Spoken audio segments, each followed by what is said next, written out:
The Jim Crow era was a period of time between 1876 and 1965 during which racial segregation climaxed. Jim Crow laws led to severe mistreatment and the reign of terror upon those who did not fit into the category of WASPs, or White Anglo-Saxon Protestants. The term Jim Crow was originally used in a song performed by one Daddy Rice, a white entertainer in the 1830s. Daddy Rice's routine involved spreading charcoal on his face in order to resemble a black man, and then he sang and danced in a routine of a caricature of a silly black person. The act of imitating people of color in this manner became known as a blackface and is currently outlawed today. By the 1850s, this Jim Crow character, one of several stereotypical images of black inferiority in the nation's popular culture, was a standard act in minstrel shows of the day. It eventually became a term synonymous with the brutal segregation and disenfranchisement of African Americans during the Reign of Terror. It was during this time that most southern states tried to limit the economic and physical freedom of the formerly enslaved by adopting what became known as the Black Codes.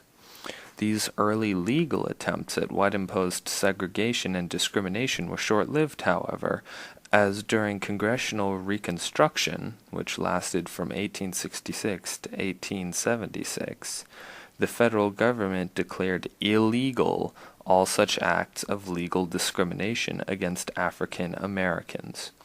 Moreover, the passage of the 14th and 15th Amendments, along with two Civil Rights Acts of 1866 and 1875, and the various enforcement acts of the early 1870s, the Southern whites' ability to formally deprive blacks of their civil rights was curtailed.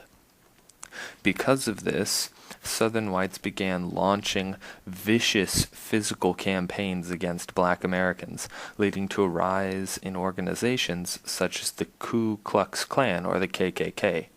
Thousands of African Americans were killed during these few years, brutalized and terrorized. In 1877, Rutherford B. Hayes was given the election by the Compromise of 1877 due to his promise to end Reconstruction. After this point, the federal government gave up all hope of trying to protect the rights of black Americans, as Reconstruction was really their only form of control and enforcement. The Southern violence escalated quickly, and this time period became known as the Reign of Terror, not to be confused with the French Reign of Terror.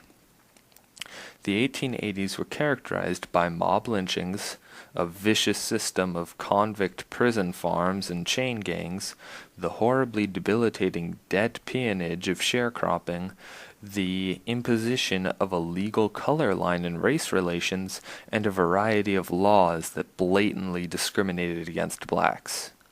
Once the 1890s rolled around, most southern states began more systematically to disenfranchise black males by imposing voter registration restrictions such as literacy tests, poll taxes, the grandfather clause, and the white primary.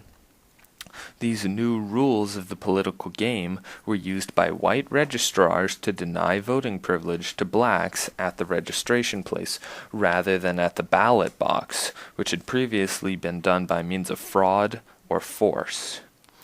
By 1910, every state of the former Confederacy had adopted laws that segregated all aspects of life, especially schools and public places, wherein blacks and whites might socially mingle or come into contact.